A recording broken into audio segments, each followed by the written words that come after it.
Hello साथियों, स्वागत है अपने चैनल हाई मोटिवेटेड में। साथियों, मैं प्रवीण। आज हम UP double S C PET exam 2022 के लिए एक नई सीरीज लेके आए। इसमें ये फाइनल रिवीजन है। इसमें क्या होगा, हम शुरू से स्टार्ट कर रहे हैं। इसमें जैसे कि डेली हम 2 या 3 क्लासें देंगे, जिससे कि आपका सिलेबस बहुत जल्दी खत्म हो जाए।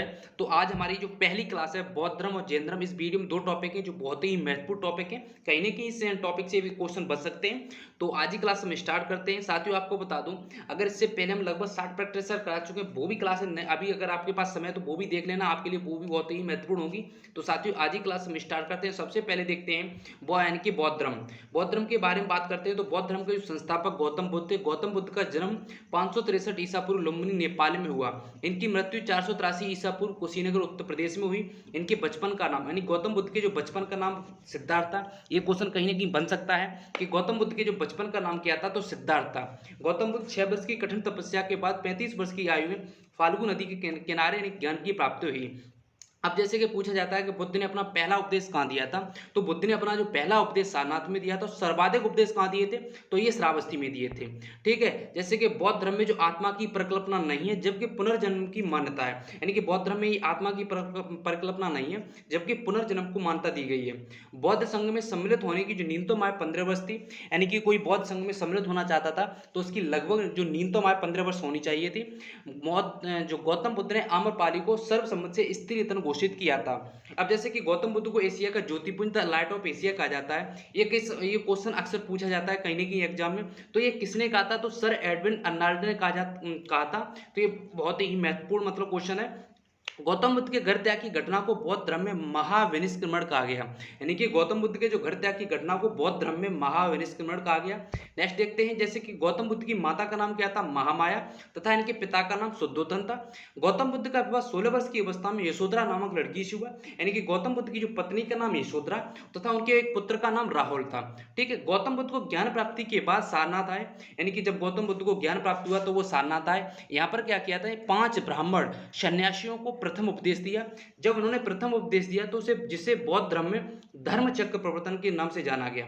साथियों, आपको बता दूं, कहीं ना कहीं प्रश्न ये पूछे जाते हैं कि जब मतलब जैसे कि बौद्ध धर्म यानी कि गौतम बुद्ध के जो प्रथम उपदेश को यानी कि किस नाम से जाना गया, तो धर्म चक्र प्रवर्तन के नाम से जाना गया। गौतम बुद्ध की 80 वर्ष की अवस्था में मृत्यु हुई, तो इस घटना को किस नाम से जाना गया, तो इस घटना को महापरिनिर्वाण के नाम से जाना गया। साथियों, आपको बता दूं, बौद्ध धर्म में 4 बौद्ध संगतियां हुई। यानी कि प्रथम बौद्ध संगति की बात करते हैं तो इसका स्थान राजगृह था, समय 483 ईसा पूर्व। अध्यक्ष की बात करते हैं तो महाकश्यप थे, शासनकाल अजातशत्रु। द्वितीय बौद्ध संगति की बात करते हैं तो स्थान वैशाली, समय 383 ईसा पूर्व, अध्यक्ष सवाकामी और शासनकाल कालाशोक। साथियों, ऐसे क्वेश्चन बनता है जैसे कि द्वितीय बौद्ध संगति किसके शासनकाल में हुई थी, तो ये कालाशोक के शासनकाल में हुई थी। और कब हुई थी, तो 383 ईसा पूर्व में हुई थी। तृतीय की बात करते हैं, तृतीय बौद्ध संगति, स्थान पाटलिपुत्र, समय 250 ईसा पूर्व। अध्यक्ष की बात करते हैं तो मोगल पुत्र तिस। ठीक है, शासनकाल अशोक। चतुर्थ बौद्ध संगति की बात करते हैं तो स्थान कुंडलवन, समय 98 ईसा पूर्व, अध्यक्ष वसुमित्र, शासनकाल कनिष्क। तो साथियों, अब हम जैन धर्म के बारे में देखते हैं। यानी कि जो बौद्ध धर्म इतना ही है, बौद्ध धर्म में अगर अपना कंप्लीट कर लेते हो जो, तो आपका कहीं क्वेश्चन छूटेगा नहीं। तो जैन धर्म के बारे में बात करते हैं तो जैन धर्म के जो संस्थापक की बात करते हैं तो ऋषभदेव थे।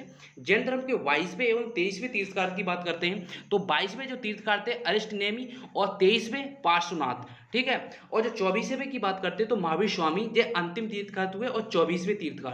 क्वेश्चन पूछ लिया जाता है कि 24वें तीर्थकार का नाम क्या है, तो महावीर स्वामी है। ठीक है, महावीर स्वामी के बारे में बात करते हैं। महावीर स्वामी का जन्म 540 ईसा पूर्व कुंडग्राम वैशाली में हुआ।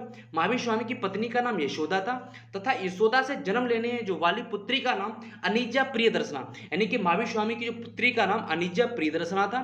तो इनका वो जो अनिजा प्रियदर्शना के जो पति का नाम जामाल था, जो महावीर स्वामी के यानी कि दामाद थे। ठीक है, नेक्स्ट देखते हैं कि महावीर स्वामी की मृत्यु 468 ईसा पूर्व पावापुरी नालंदा में हुई। महावीर के जो बचपन का नाम वर्धमान था। ठीक है, महावीर स्वामी ने 30 वर्ष की आयु में सन्यासी जीवन को स्वीकारा तथा 12 वर्षों की कठिन तपस्या के उपरांत रिजपालका नदी के तट पर साल वृक्ष के नीचे ज्ञान प्राप्त किया। क्वेश्चन पूछा जाता है कि वह यानी कि किसे साल वृक्ष के नीचे ज्ञान की प्राप्ति हुई, तो महावीर स्वामी को हुई थी। किस नदी के तट पर हुई, अब जैसे क्वेश्चन पूछा जाता है कि महावीर स्वामी को किस नदी के तट पर ज्ञान की प्राप्ति हुई, तो रिजपालका नदी के तट पर कंप्यूटर ज्ञान की प्राप्ति हुई। ठीक है, महावीर स्वामी ने अपने शिष्यों को 11 गण धर्मों में विभाजित किया। ठीक है, नेक्स्ट देखते हैं। महावीर स्वामी पुनर्जन्म एवं कर्मवाद में विश्वास रखते थे। स्यादवाद और अनेकांतवाद जैन धर्म से संबंधित है। प्रथम जैन भिक्षुड़ी का क्या नाम है, ये अक्सर पूछा जाता है। तो प्रथम जैन भिक्षुड़ी चंपा थी। महावीर स्वामी के प्रथम अनुयायी या उनके जो शिष्य कौन थे, तो उनके ही दामाद जामाल थे। ठीक है, जैन धर्म में सामान्य बोलचाल की भाषा प्राकृत है।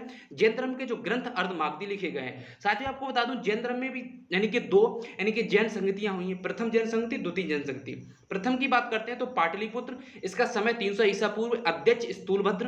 द्वितीय जैन संगति की बात करते हैं तो ये बल्लवी, समय 512 ईसा पूर्व, अध्यक्ष समाश्रवण। तो साथियों आज के जो दोनों टॉपिक कंप्लीट हुए। अगर क्लास आपको अच्छी लगी हो तो क्लास को जरूर लाइक करना और कमेंट करके बताना आपको क्लास कैसी लगी और शेयर जरूर करना। साथियों आपको बता दूं कम समय में दोनों टॉपिक क्लियर हो गए। अगर ये दोनों टॉपिक आपके क्लियर हो गए तो कोई भी आप क्वेश्चन लगा के देखना, एक भी क्वेश्चन आपका नहीं छूटेगा अगर ये सारे पॉइंट आप याद कर लेते हो। तो साथियों आज ही क्लास हम स्टार्ट यानी कि खत्म करते हैं। अगर इसकी पीडीएफ चाहिए तो हमारा टेलीग्राम चैनल हाई मोटिवेट, जिसकी लिंक हमने डिस्क्रिप्शन बॉक्स में दी है, तो वहां से इसकी पीडीएफ प्राप्त कर सकते हो। तो साथियों आज ही क्लास हम ये रखते हैं और ऐसी क्लास हम आती रहेंगी। धन्यवाद।